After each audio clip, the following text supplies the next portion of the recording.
Welcome, mystery lovers, to Moonlight Audiobook. A world of wealth, secrets, and betrayal awaits as Hercule Poirot unravels a deadly mystery in the heart of high society.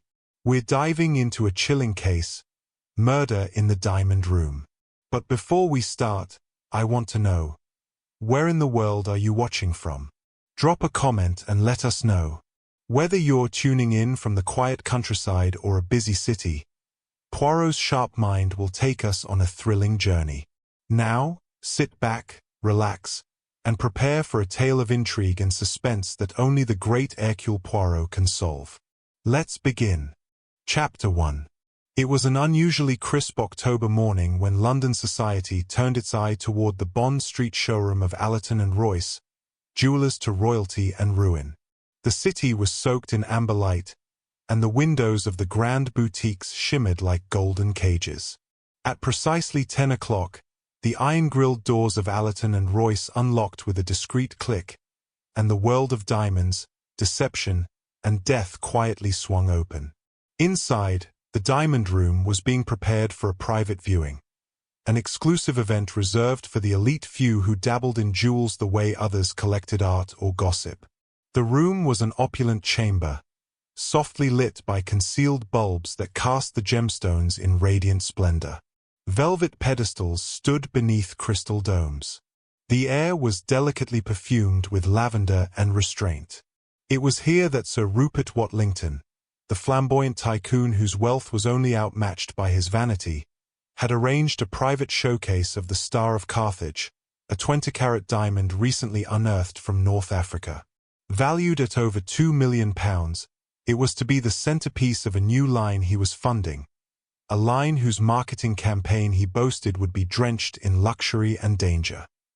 Among the carefully vetted attendees were Lady Eugenia Froude, a brittle, impeccably dressed widow with a past as colorful as her collection of emerald brooches; Mr. Henry Froude, her nephew and sole heir, a young man with a taste for fast cars and slow bankruptcy; Miss Celestine Deverell, a rising star in the art world, whose beauty was matched only by the mystery surrounding her sudden wealth; Major Clifford Greaves, recently returned from Egypt and an alleged investor in Sir Rupert's latest venture; and Miss Agnes Royce, co-heiress of the jewelry house, sharp-eyed, discreet, and always clad in dove-grey silk. The room buzzed gently with refined anticipation as champagne was poured into crystal flutes and soft music murmured from behind a gold filigree screen. Sir Rupert stood near the central display, every inch the showman. His voice, deep, theatrical, carried across the room. "Ladies and gentlemen, I give you the most exquisite stone this side of the Nile, the Star of Carthage." There was a polite murmur of admiration as the diamond, perched atop black velvet, caught the light and fractured it into a dozen rainbows. The moment seemed to hang, delicate and breathless. Then, the lights flickered. Just for a moment. Not long enough for panic, but long enough to raise an eyebrow. Lady Eugenia gave a dry laugh.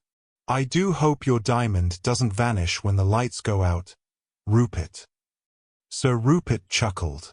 "Madam, this room is more secure than the crown jewels vaults." But he was wrong.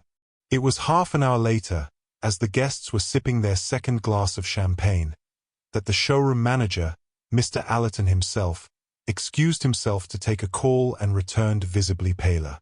"The stone," he said. "It's gone." Silence fell like a sheet of ice. Sir Rupert turned a shade of grey most unbecoming to his complexion. "Gone?" he barked. "What the devil do you mean, gone?" Mr. Allerton pointed to the case. The pedestal was there, the velvet cloth undisturbed. But the diamond, the Star of Carthage, was missing. It was Miss Royce who first moved. "We must lock the doors." But it was already too late. And then came the scream. Everyone turned toward the side corridor that led to the private parlor. The voice belonged to Miss Deverell, who was now standing frozen, one hand pressed against the doorframe. Inside the room, Reclined in an armchair with an untouched glass of scotch beside him, sat Sir Rupert Watlington, dead. The inspector arrived promptly, summoned by Miss Royce's quick thinking. Inspector Garrow of Scotland Yard, tall, dependable, and perpetually blinking in suspicion, took one look at the scene and nodded grimly. Death by poison, likely. Look at the lips. Cyanosis. He turned toward the gathering of guests, now corralled in the diamond room like a reluctant audience. No one leaves. Not until we've sorted this. But who would want to kill Sir Rupert? Henry Froud asked. And the diamond? Surely it couldn't be related. Inspector Garrow stroked his chin. Could be. Could be two separate crimes. Could be one. That's for us to determine. We'll begin questioning shortly. And it was then, just as the inspector turned to make a call, that the outer doors opened once more. A small man entered, impeccably dressed, with a moustache so finely waxed it might have been sculpted from porcelain. His shoes gleamed. His gloves were spotless. His eyes, sharp, amused, endlessly observant, took in the room in a single, efficient glance. Hercule Poirot, he said, in a voice soft but commanding. I believe I am expected, though perhaps not quite in this dramatic fashion. Miss Royce moved forward quickly. Monsieur Poirot, I called you last night. Sir Rupert had concerns about security. I didn't think. Poirot held up a hand. No, mademoiselle. You were quite right to summon me. For when there is a diamond of such magnificence, and a room full of those with motives cloaked in politeness, one cannot be too careful. He glanced toward the parlor door, where Sir Rupert's body lay still. But alas, he murmured, we were too late. Over the next hour, Poirot moved gently but deliberately among the guests, watching their faces, listening to their words, and the spaces between them. Lady Eugenia maintained a cold disdain. I've buried 3 husbands, monsieur. If I murdered every man who bored me, I'd have run out of arsenic years ago. Young Henry was jittery, his fingers tapping a rhythm against the champagne glass. I was outside when the lights flickered. I only stepped out for a smoke, I swear it. Miss Deverell clutched her pearls. It was horrible. He looked so peaceful, like he'd simply stopped breathing. Major Greaves narrowed his eyes. I was talking to Agnes when it happened. She'll tell you. And frankly, I never trusted that diamond. Too many stories surrounding it. Cursed, they said. Poirot tilted his head. And you, Mademoiselle Royce? You were here, n'est-ce pas? Yes. I was the one who insisted we check the pedestal after the flicker. Something felt wrong. Poirot gave a small bow. Very wise. He turned then, looking back toward the velvet pedestal. The star of Carthage had vanished as cleanly as if it had never existed. A priceless gem. A poisoned man. A locked room. And 5 suspects, each with secrets of their own. A faint smile touched his lips. Ah, he said softly, the game, it begins. Chapter 2. The circle draws tight. The diamond room had changed. What was once an elegant sanctuary of velvet and brilliance now felt tight and claustrophobic, the air heavy with suspicion and fear. The sparkle had dimmed from the chandeliers, not in the light, but in the eyes of those beneath them. Poirot stood at the center, unmoving, as if he were both judge and conductor, controlling the tempo of fear with each raised brow and flick of his immaculate moustache. Inspector Garrow cleared his throat. Until forensics arrives, we'll begin interviews here. You all will remain in the building. That includes staff. No exceptions. Poirot interjected gently, if you please, mon cher inspector, may I lead the questioning? I believe we will arrive at the truth more elegantly. Garrow gave a reluctant nod. Fine. I've seen your reputation, Monsieur Poirot. Just don't forget, this is Scotland Yard's jurisdiction. Poirot inclined his head. Of course. And I am merely the humble observer of human nature. Come, let us begin with Lady Eugenia. The dowager perched herself in a plush armchair as if upon a throne. Her hair was the color of powdered snow, swept into a severe chignon. A diamond brooch, no doubt real, glimmered at her throat. I trust this won't take long, she said dryly.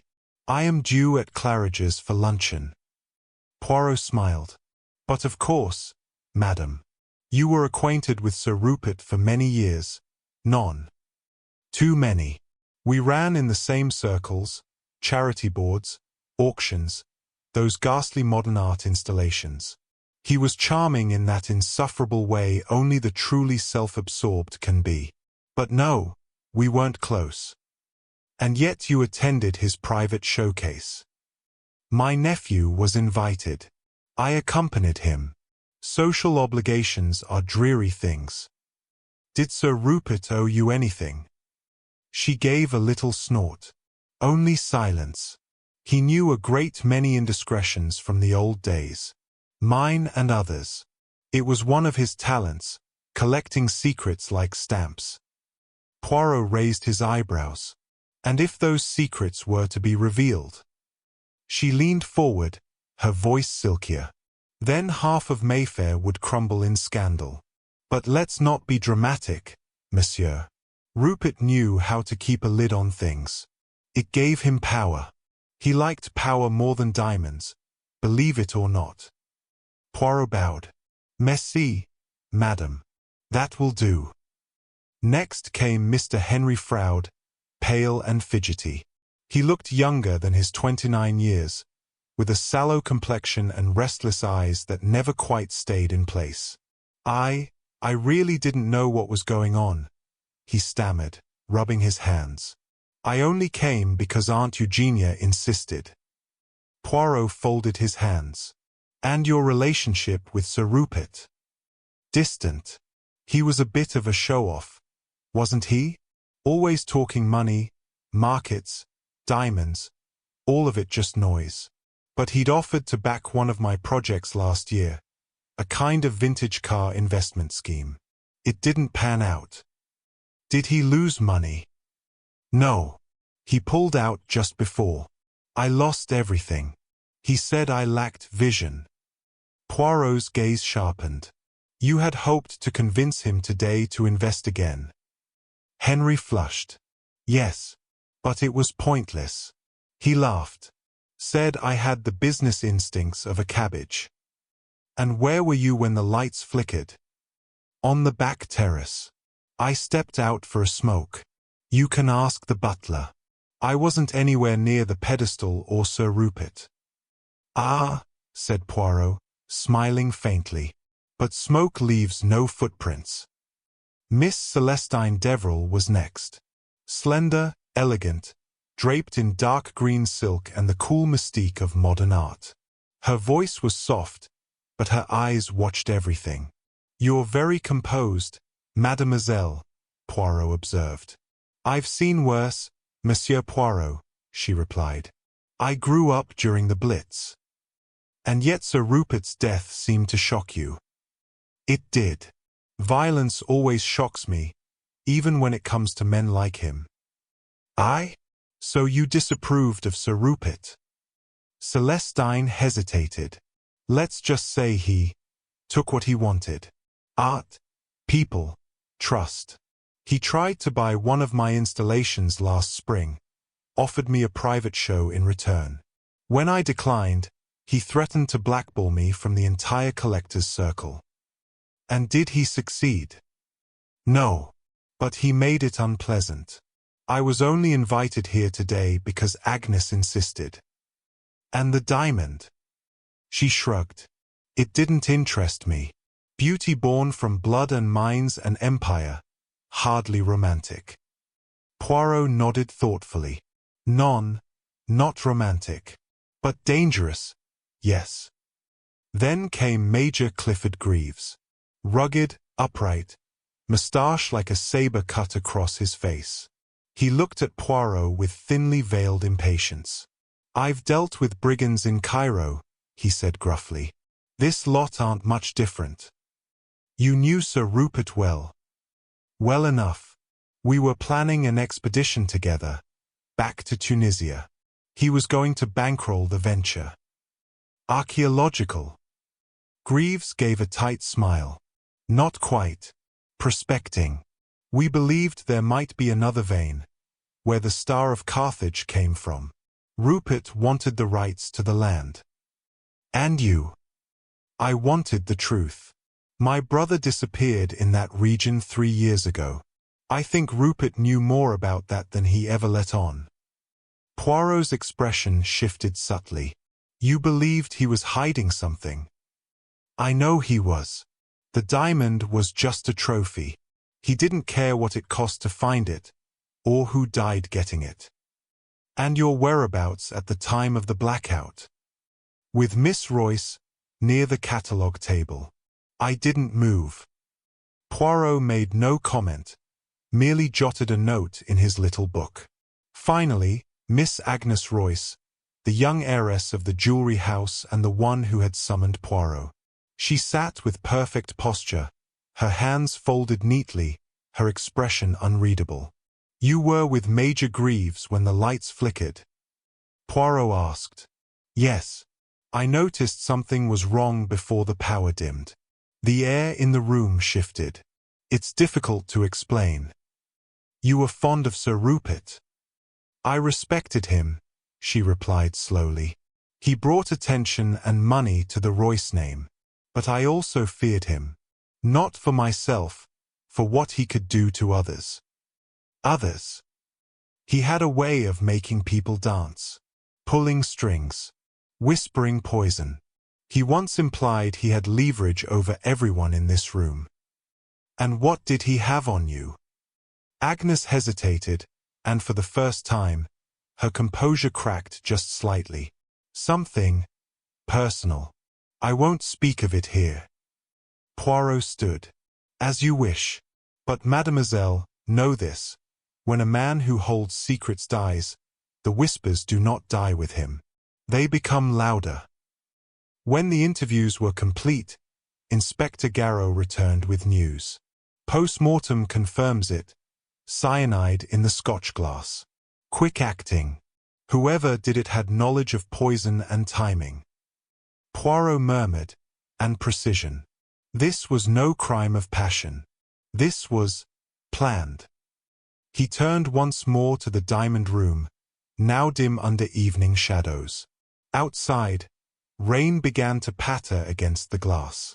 5 suspects. 1 missing diamond. A man who had wielded power through secrets. And among them, Poirot was certain, was someone who had killed to silence the past or protect the future. He touched his moustache gently. "The truth," he whispered, "is like the diamond, hidden in plain sight." Chapter 3. A Cry in the Night.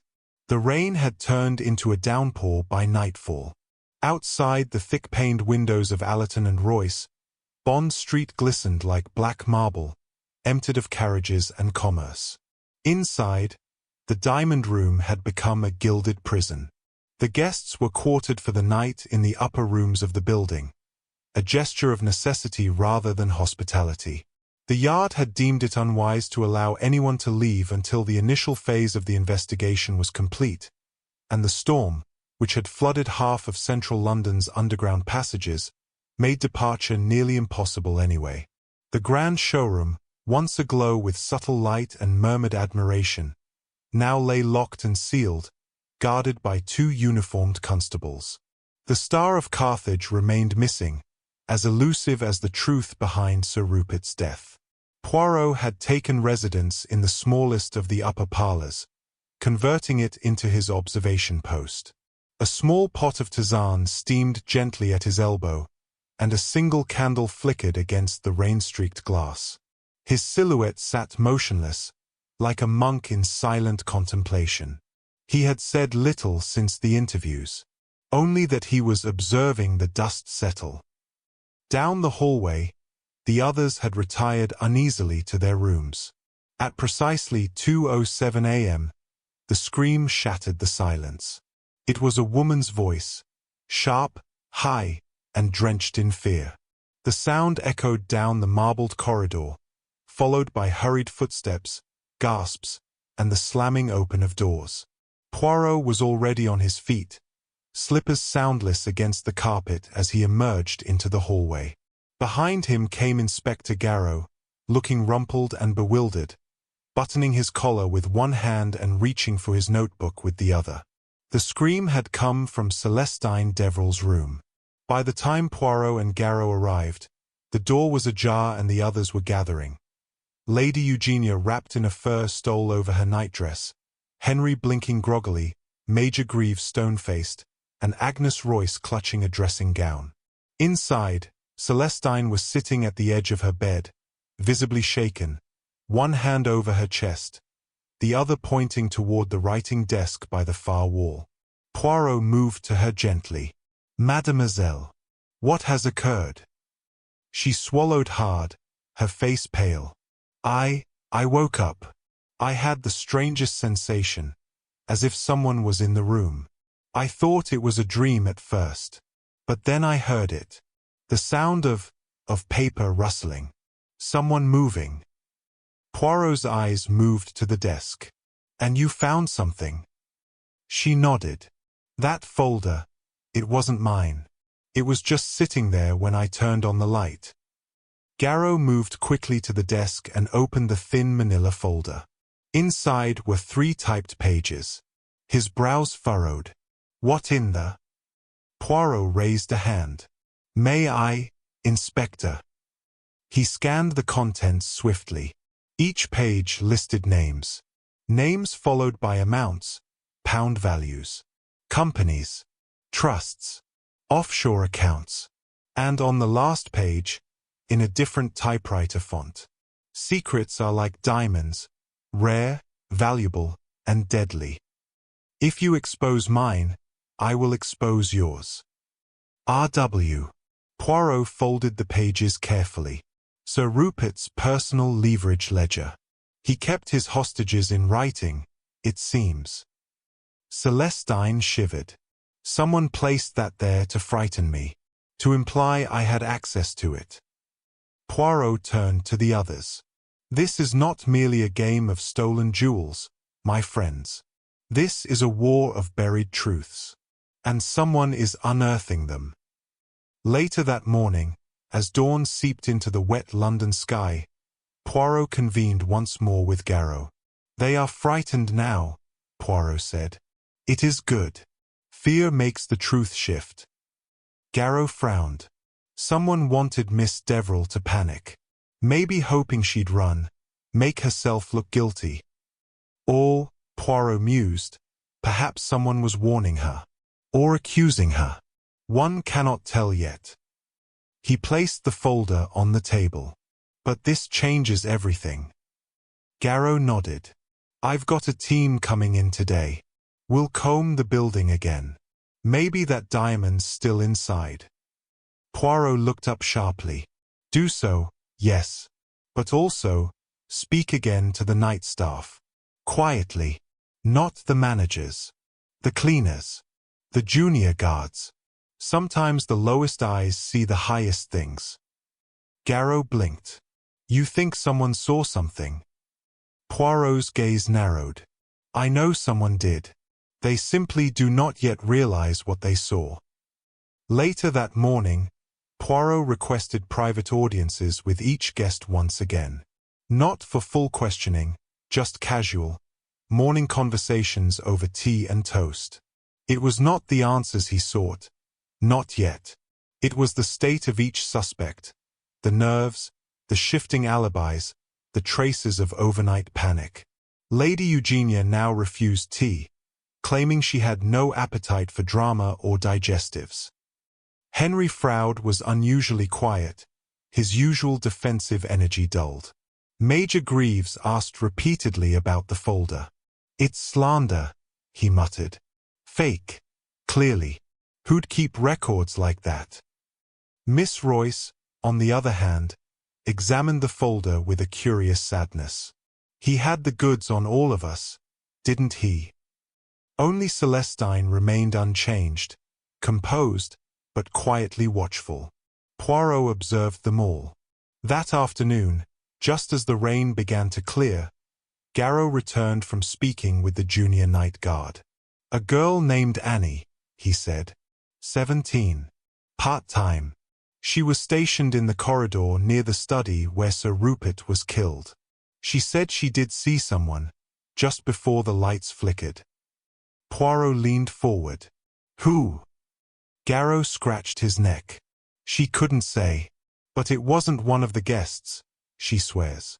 It was someone wearing a uniform, porter, maybe. Poirot's expression sharpened. Alice, he whispered. The murderer may not be in the circle, but very cleverly just outside it. Close enough to observe, manipulate, vanish. And then, just as Poirot stood to move, one of the officers entered, breathless.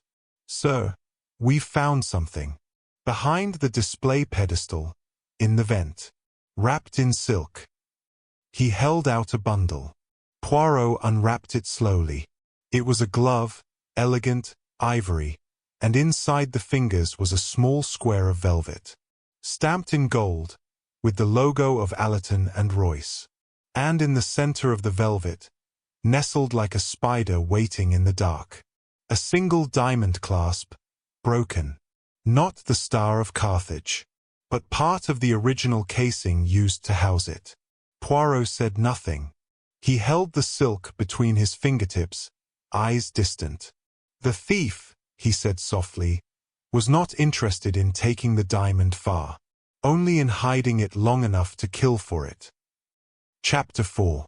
Scene of the crime. The private parlour had been untouched since Sir Rupert's body was removed. The Scotch glass still sat on the side table, half full, with a slight smear of lipstick on the rim, not his own. Poirot stood in the doorway, hands behind his back, taking in every detail as if he was stepping onto a stage. The room was modestly furnished in masculine tones. Dark leather chairs, a fireplace flanked by 2 bookshelves, and a mahogany desk at the far end with an ivory-handled letter opener stabbed into an open envelope.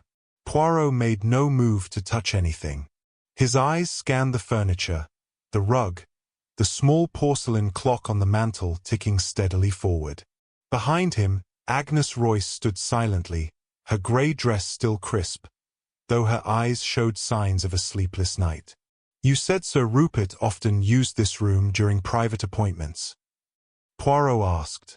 Yes, she replied softly, especially during events. He liked having a place nearby to retreat to power, as he called it.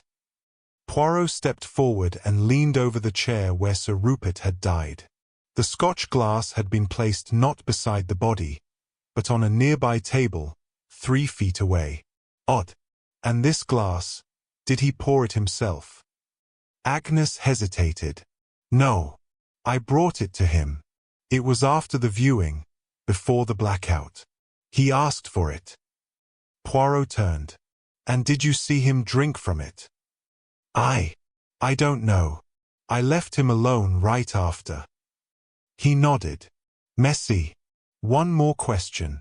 Was the letter opener always there, stabbed so theatrically into the desk? Her gaze flickered to it. No. He would have hated that. He was precise, even in clutter. Poirot smiled. A man of order. As am I. He waited until she left before approaching the desk. Without touching, he read the return address on the envelope. T. Melling and Company, Legal Affairs, Private. And beside it, a single page peeked out with one word in bold ink. Codicil. Poirot tilted his head. Ah, he whispered. Changes to a will. The oldest motive in the book. Poirot descended the stairs where Inspector Garrow waited by the now-sealed diamond room. Nothing on the CCTV, Either corrupted during the blackout or tampered with before, Garrow said. No sign of forced entry. We've cleared the staff, though we're still questioning the new hires. Tell me, mon ami, Poirot asked, how was the lighting system arranged? That flicker, it was brief, but enough to distract everyone. Enough to mask a theft. Garrow shrugged. Separate grid from the rest of the building. Probably a time surge or an internal breaker flip. We're looking into it. Poirot nodded, but his attention had shifted. He was looking at the wall just outside the parlor.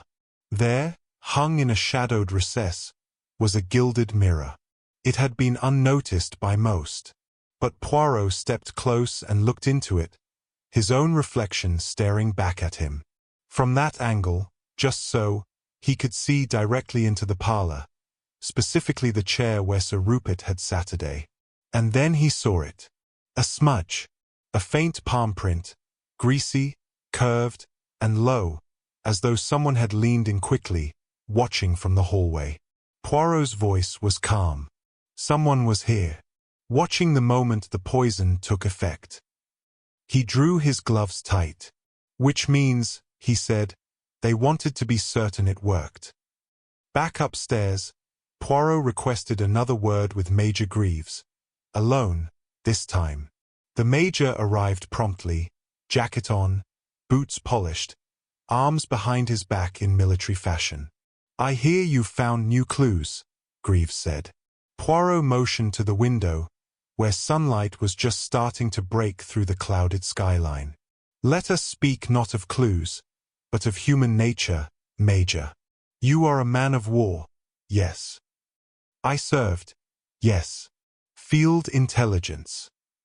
Then you understand how men behave when they fear being exposed. They lie. They watch from corners. They strike when unseen. Greaves narrowed his eyes. Get to your point. Poirot gave a slight bow. Of course. You claimed you were with Miss Royce at the time of the blackout. But I now know there was a mirror, and someone was not in the diamond room. Greaves didn't blink. I went to use the lavatory. I didn't think I needed to declare that. And yet, Poirot said mildly, someone watched Sir Rupert die. Poison is a coward's weapon, n'est-ce pas? But watching the result, that requires cold blood. Greaves leaned forward. Are you accusing me? Non, Major. I do not accuse. I observe. Poirot paused at the door. But I tell you this. The truth is not buried in the vault, nor hidden in the past. It is hiding, just outside the line of sight. Chapter 5. Mind like a razor. By late afternoon, the air in Allerton and Royce had shifted. The glamour was gone. No one admired the velvet pedestals anymore. The diamond room was a crime scene, the parlor a coffin. And in every quiet corridor, whispers now echoed louder than footsteps. It was in this thick atmosphere of unease that Hercule Poirot, dressed immaculately, as ever, stepped forward, not with authority, but certainty. He gathered the remaining guests in the smaller conference salon. Celestine Deverell, Agnes Royce, Major Greaves, and Henry Froude. Lady Eugenia had taken to her room with a raging migraine and refused to be disturbed, a detail Poirot neither ignored nor pressed, yet. No one spoke as he entered. They watched him as one might watch a surgeon sharpen his scalpel. Poirot clasped his hands. I ask for only a few minutes. We are nearing the truth, Miss Amos. And like all truths, it resists being dragged into the light. He turned to Henry first. Monsieur Froude, I understand you were outside during the blackout. Henry shifted in his chair. Yes, for a cigarette. You have not smoked since. I left the pack outside. Curious. Because when the constables checked, they found no ash, no stub. The wind, perhaps. Henry looked away. Maybe. Poirot nodded and moved on. Major Greaves, you claim you left briefly and returned. But the mirror, the mirror says someone paused just outside the parlor. You have the height, the habit of silence. A soldier's instincts. Greaves didn't flinch. I didn't kill him. Poirot raised an eyebrow. That is not yet what I asked. He turned next to Agnes Royce, whose composure was slowly eroding. Mademoiselle, you brought the drink. And the codicil in Sir Rupert's desk suggests he planned to alter his will. You were one of the beneficiaries of his investments, were you not? Agnes hesitated. He was planning to remove someone. Not me. Ah, Poirot said softly, and perhaps that someone knew. He finally looked at Celestine. Mademoiselle Deverell, you said Sir Rupert tried to blackball your career. And yet, someone left his secret files in your room, an attempt to intimidate you or frame you. Her voice was low. Or remind me. Of what? She met his gaze evenly. That nothing stays buried forever.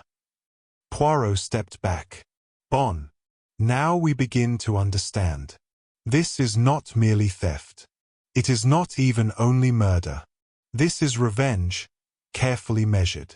Someone wanted Sir Rupert silenced. And someone else, perhaps the same, wanted the diamond not for money, but for control. They all looked at each other now. Poirot clasped his hands behind his back. I will now make my inquiries alone. You may go, but do not go far. I believe the curtain shall rise very soon. Later that evening, Poirot sat alone in the parlor again. He stared at the letter opener in the desk, the envelope marked codicil, and the now cold Scotch glass. He spoke softly to the empty room. You, Sir Rupert, had enemies wrapped in silk. You pulled too many strings, and someone decided to cut yours. He stood and walked to the mirror once more. There, he saw only his own reflection, but in his mind, a figure lingered in the shadows, watching the death unfold. He touched the glass gently. One of them saw you die, not to confirm your death, but to savor it. Chapter 6. Game of Mirrors. Inspector Garrow entered Poirot's parlor that evening with a look of mild triumph, a folder tucked under one arm. We've got something, he announced, unable to fully suppress his satisfaction. It might crack this wide open. Poirot looked up from the fireside, where he had been contemplating the folds in the velvet cloth that once cradled the Star of Carthage. Ah, he said mildly. Tell me, Inspector. You appear encouraged. Garrow opened the folder and produced a printed document. Bank records. For Henry Froude. Overdrawn. Gambling debts in Monte Carlo. Multiple wire transfers from shell accounts traced back to Watlington Holdings. And, this is the key, we found a transfer yesterday morning. £10,000. Labeled only final settlement. Poirot's eyes narrowed slightly. From Sir Rupert. Garrow nodded. Looks like hush money. Or payment for a job done. Poirot was quiet for a moment. And Monsieur Froude? In the lounge downstairs. We've kept him under watch. We plan to take him informally tonight. Poirot stood, brushing a speck of lint from his sleeve. Let us not rush. Come, Inspector. Let us speak to him together. Calmly. Henry Froude sat alone, head down, a teacup untouched on the table before him. His hands trembled when Poirot entered. You've come to arrest me, he said before either man could speak. Poirot took a seat opposite. Non. We have come to ask. To listen. The difference is important. Henry gave a short, bitter laugh. You think I killed him for the money. I suppose it fits, doesn't it? The ruined heir. The rich uncle. The diamond. It's practically Shakespearean. Garrow crossed his arms. And the £10,000? What was that? Henry looked up, eyes dull. A bribe. But not from me. From him. To stay away. Sir Rupert made me an offer. Money to keep out of the public eye. Said I was a liability to the family image. He didn't want me attending today. Poirot leaned forward. And yet you came. I wanted to prove him wrong. Show him I could be part of this world. Poirot studied him for a moment. You were humiliated by Sir Rupert. Non. Henry's voice cracked. He mocked me in front of everyone. My aunt. Agnes. He said I was a ghost in a tailored suit. Did you poison the drink? No. The outburst was genuine, raw, not calculated. I didn't touch it. I didn't even go near that parlor. Garrow gave a skeptical glance, but Poirot raised a hand. One last question. You told me you smoked on the terrace during the blackout. Yet there is no cigarette stub, no ash. Henry's shoulders sank. Because I didn't smoke. I lied. I was embarrassed. I was just hiding. In the cloakroom. I didn't want anyone to see me tearing up. Poirot gave a slow nod. Merci. He rose, motioning Garrow aside. In a low voice, he said, He is not our man. Garrow frowned. You're certain? Oh, he is guilty of many things. Pride, shame, cowardice. But not murder. Poirot's gaze turned distant. No, mon ami. This was a precise killing. Cold. Controlled. And above all, clean. Henry Froud is many things, but he is not clean. That night, Poirot returned once again to the mirror. It still held the faint ghost of the palm print. He touched the glass, then slowly turned toward the parlor. Non, he murmured. The murderer did not kill for money. He, or she, killed for control, and used the chaos of diamonds and debts to point elsewhere. A false lead, perfectly laid. But Poirot had seen past it. And now, he waited for the murderer to make the next move. Chapter 7. The Psychological Game. Morning arrived with clear skies over London, but inside Allerton and Royce, the atmosphere had turned brittle. Poirot's calm presence now felt less like comfort and more like quiet pressure. A presence too observant to ignore, too silent to relax around. After breakfast, Poirot requested a casual gathering in the diamond room, though no one had called it that since the murder. The once luxurious chamber, still roped off in places by police cordons, was now a theater for discomfort. 4 chairs were arranged in a semicircle before the empty pedestal where the star of Carthage had once gleamed. Poirot stood beside it, hands folded gently behind his back. One by one, the guests entered. Major Greaves, stoic and silent, Agnes Royce, tightly composed, Celestine Deverell, cautious, and lastly, Henry Froud, freshly released from suspicion, though not from shame. Poirot's tone was deceptively light. Merci to you all. This morning, I would like to conduct a small exercise. Henry frowned. What kind of exercise? Poirot gestured to the pedestal.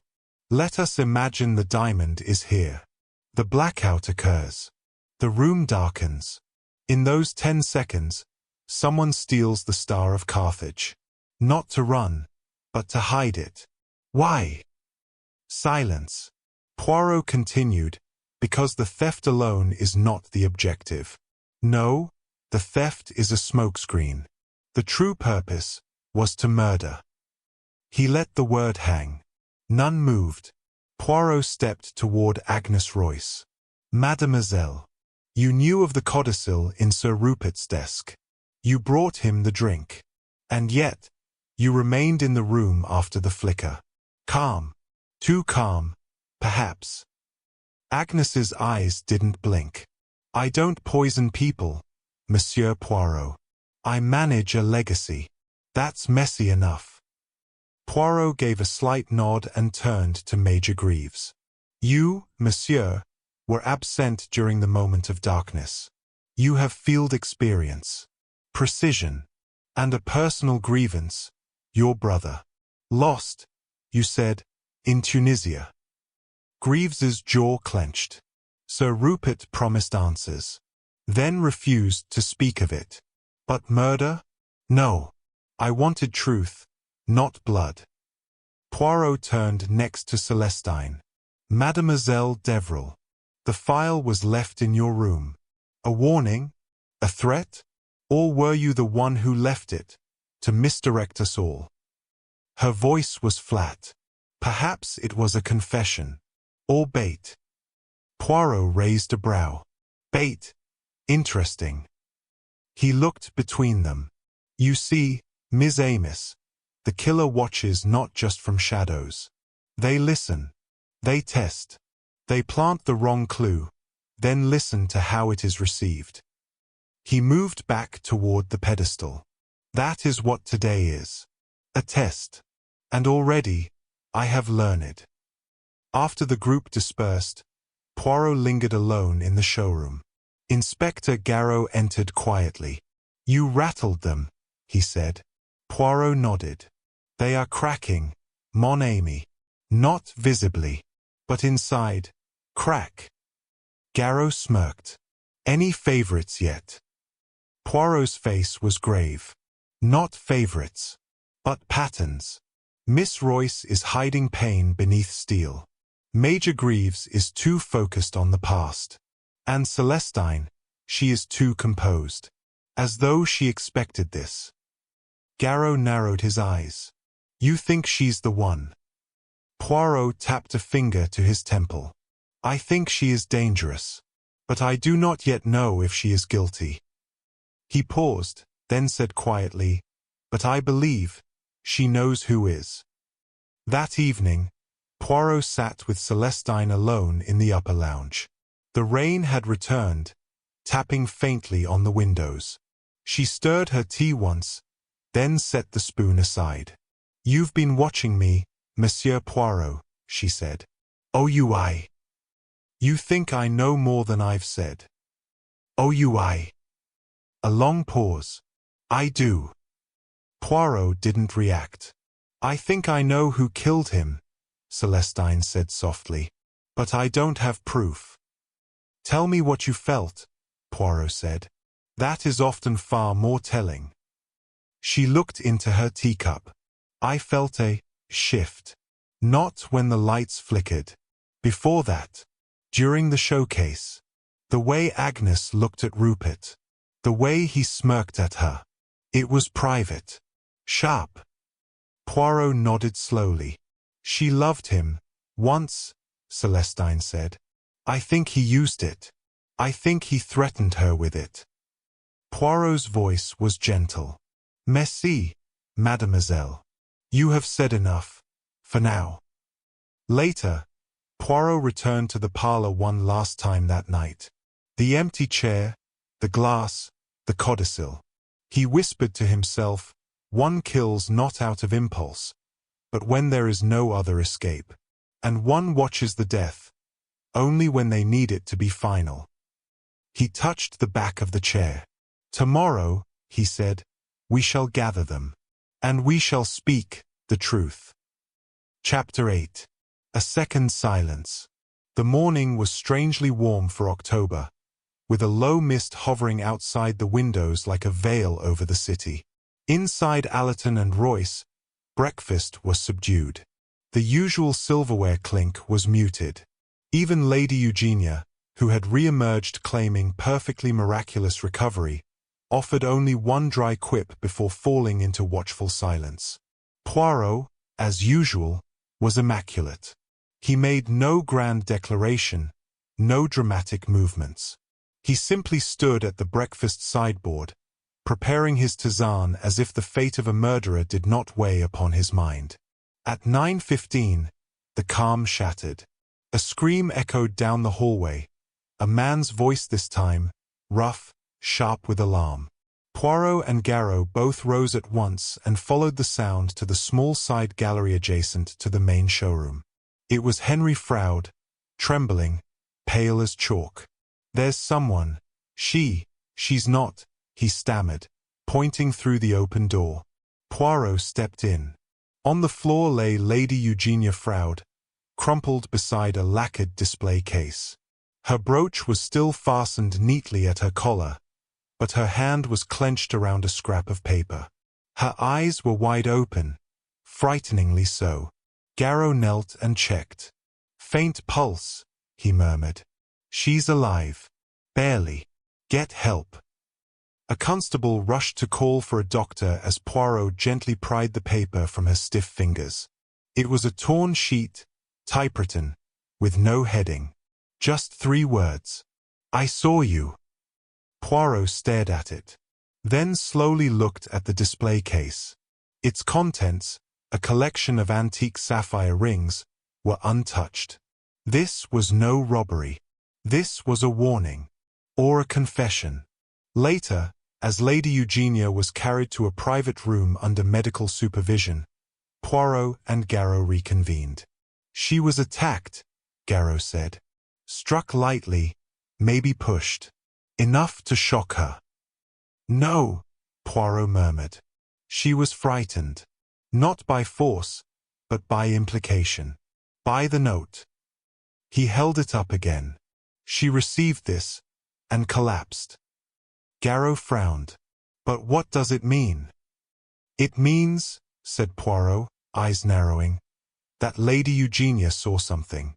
On the day of the murder. Something she kept to herself. Until now." He turned toward the hallway. "She tried to blackmail the killer. Just a little. Just enough to get what she wanted. And the killer struck again. None. I do not believe this was an attempt to silence her. This was something worse." Poirot folded the note carefully. This was a message. A reply. The killer is telling her, "I know what you saw. And if you speak, you won't get a second warning." Garrow exhaled. "So what now?" Poirot straightened his cuffs. "Now, mon ami, we prepare the stage. For the final gathering." Poirot nodded. "Oui. But first, we must recover the diamond. Because where it lies hidden, the truth lies with it." That afternoon, Poirot moved quietly. He asked no questions. He made no accusations. Instead, he observed. And at 4 o'clock, he returned to the diamond room and went to the mirrored display wall behind the main pedestal. He had noticed it days earlier, slightly recessed, elegantly framed, decorative but functional. He pressed the left panel gently. It gave. A hidden cabinet, shallow but wide, opened with a soft metallic click. Inside, nestled within folds of red velvet and a monogrammed handkerchief, was the Star of Carthage. It had never left the showroom. Poirot held it up. "No thief," he said softly. "Only a murderer who needed chaos. Who hid the diamond not for profit, but for time." He looked at the handkerchief. Initials embroidered in silver thread. CD. Poirot did not call for Garrow. Not yet. He merely folded the diamond back into the velvet and returned it to the cabinet. The trap was nearly set. Only one move remained.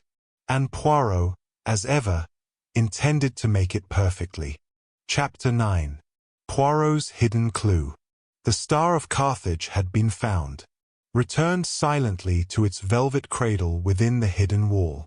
But Poirot said nothing, not yet. The diamond, like the killer, was now back where it belonged. And like all precious things, it had been hidden not by chance, but by someone who understood timing. That afternoon, Poirot requested tea in the main parlor. Only Agnes Royce was invited. She arrived precisely on time, as he knew she would, dressed in soft grey with a single strand of pearls. Her composure, as always, was precise, elegant, but never drawing attention. The kind of woman people admired, yet rarely questioned. Poirot poured the tea himself. You take it without sugar, mademoiselle, n'est-ce pas? She offered a faint smile. That's right. You are very precise, he said gently. Like your Uncle Rupert. Everything, orderly. Her smile faded slightly. Poirot sipped. Did you know the mirror in the diamond room has a flaw? Agnes glanced up, surprised. A flaw? Oh, in the lower left corner. A slight distortion. Invisible unless you are searching. But it bends the reflection. You see what's there, but not quite where it is. He leaned forward slightly. So if you were watching someone from the hall during the blackout, you would think they were standing still, when in fact, they had already moved. Agnes set her teacup down. I believe, Poirot said, that you saw Sir Rupert die. Not out of curiosity, but to be sure it happened. She didn't respond. And more than that, he continued, you planned the distraction.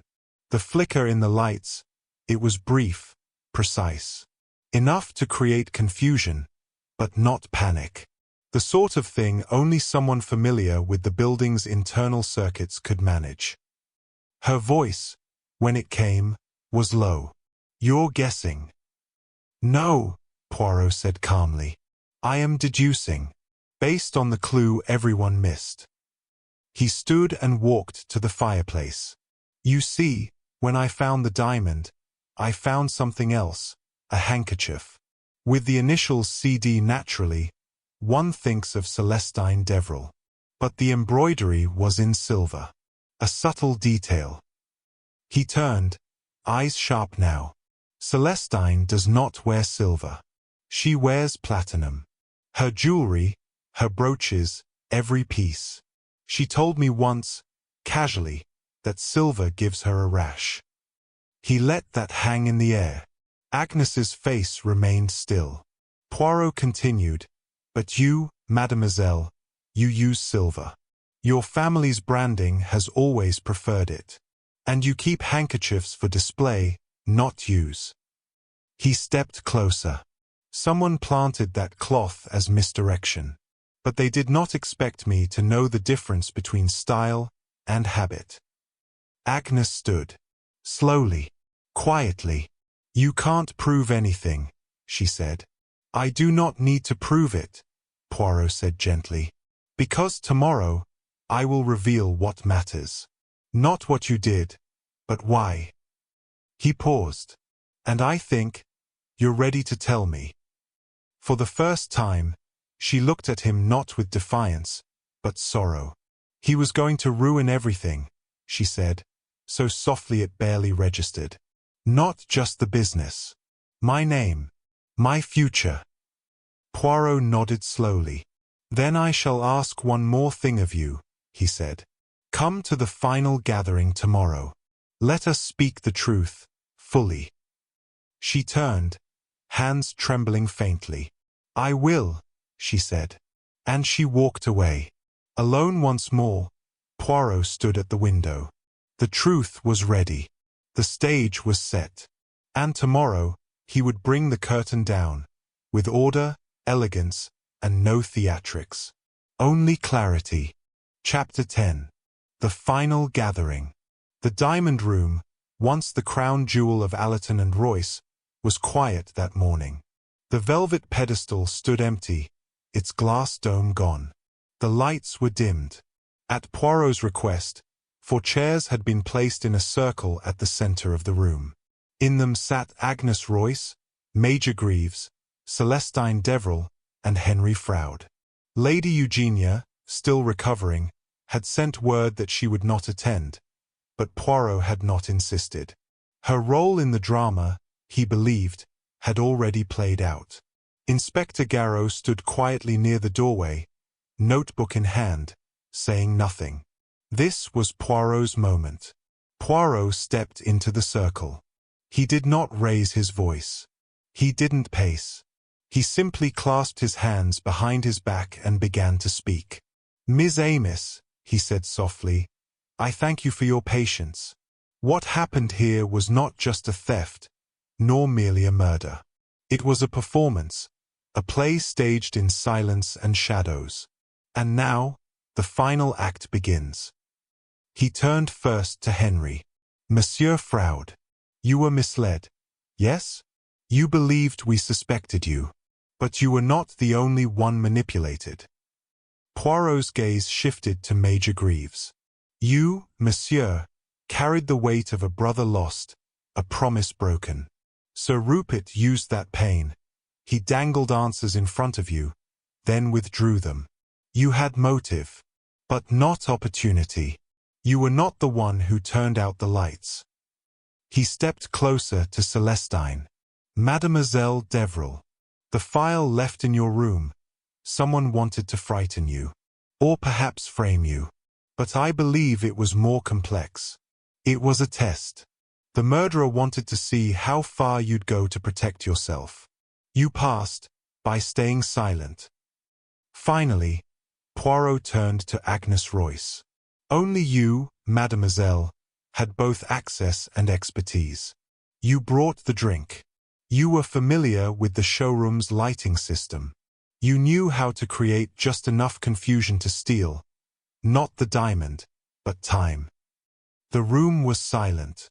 Poirot continued. "Sir Rupert had planned to change his will. He threatened to destroy your position, your family's name, perhaps even expose past indiscretions. But more than that, he controlled you. And like every fine jewel, you were done being owned." Agnes's face was pale, her lips pressed tight. Poirot stepped back. "The handkerchief was yours. The clue was small, but decisive. A detail overlooked by anyone not attuned to order."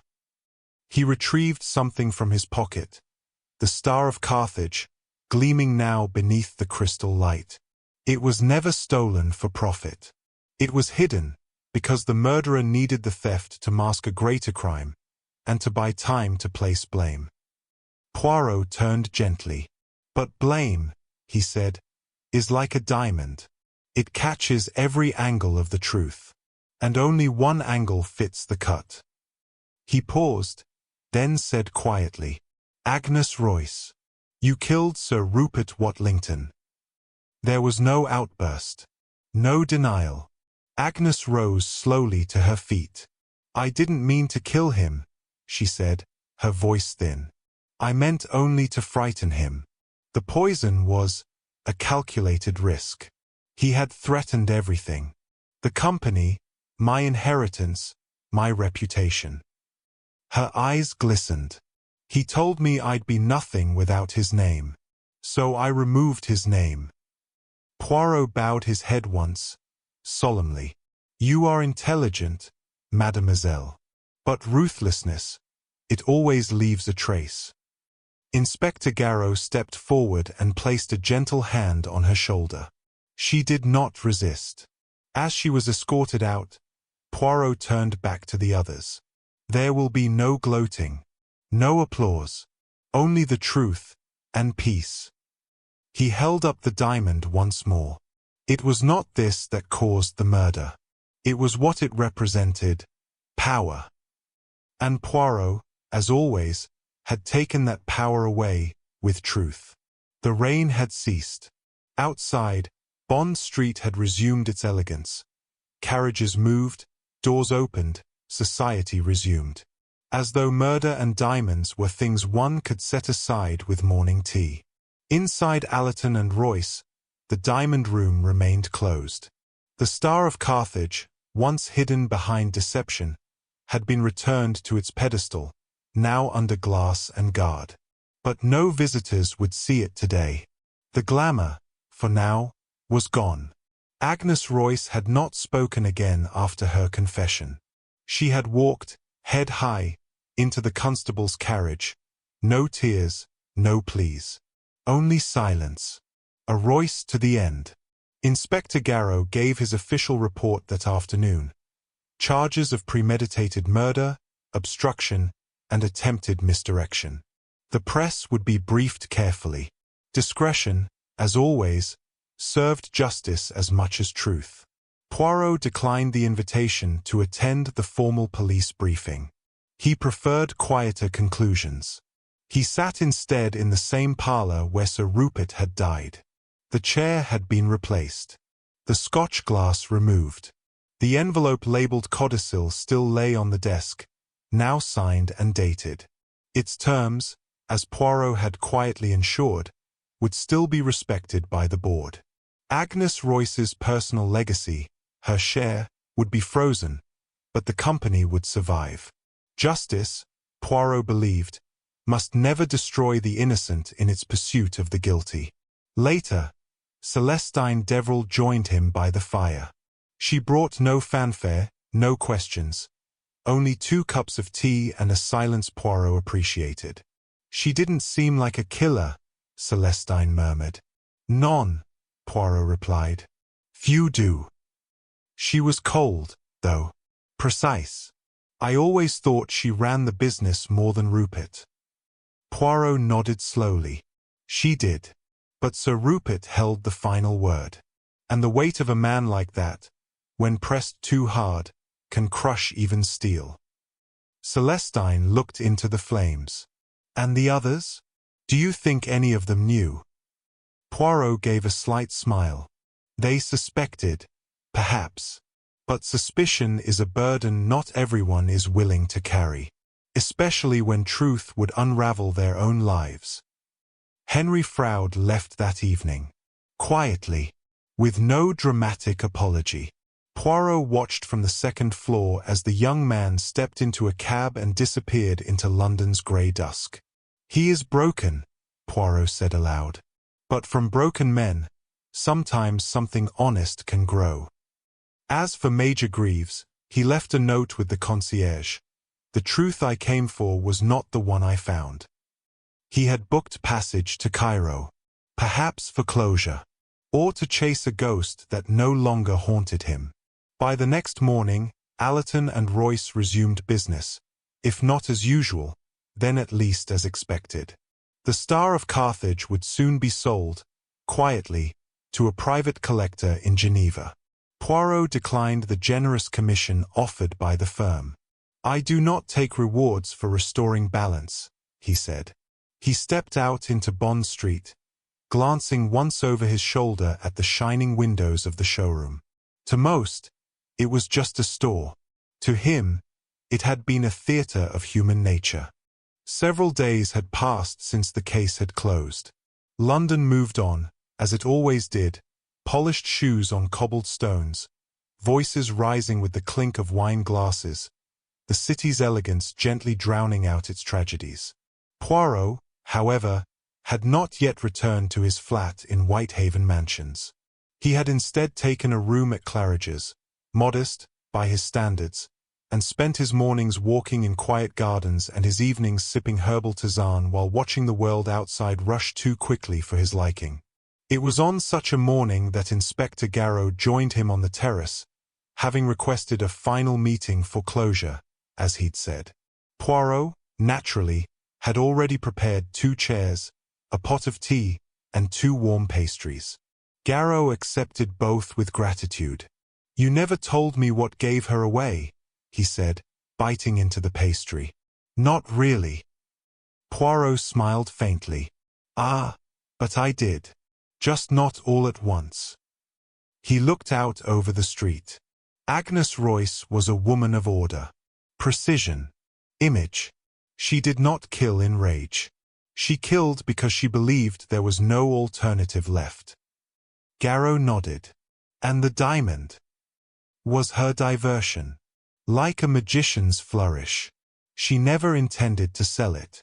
Only to delay the moment of discovery long enough for her to steer suspicion elsewhere. Clever, yes, but too controlled. Too perfect." He sipped his tea. "Real life, mon ami, is never so tidy. That is how I knew."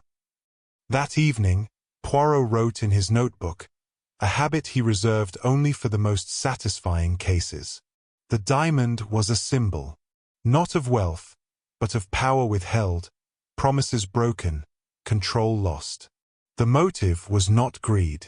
It was liberation. But liberation bought at the cost of a life will never leave a soul in peace. Even when the crime is masked in silence and velvet, it stains the hand that commits it. Yet justice, when served with precision, may allow healing to begin. He closed the book, set down his pen, and turned off the light. Outside, the lights of Bond Street gleamed like diamonds in the dark. But inside, all was quiet. Poirot, at last, could rest. Order had been restored. As the mystery unravels, we hope you've enjoyed the twists, turns, and the sharp mind of Hercule Poirot guiding us to the truth. If you're intrigued by the sharp deductions, complex characters, and the secrets yet to be uncovered, make sure to like the video and subscribe to Moonlight Audiobook for more thrilling tales and mysteries. We'd love to hear your thoughts on the case. Comment below with your theories or what you think of Poirot's methods. Did he miss anything? Was there a clue that you spotted before him? Until next time, keep your little grey cells working. Who knows what mystery awaits?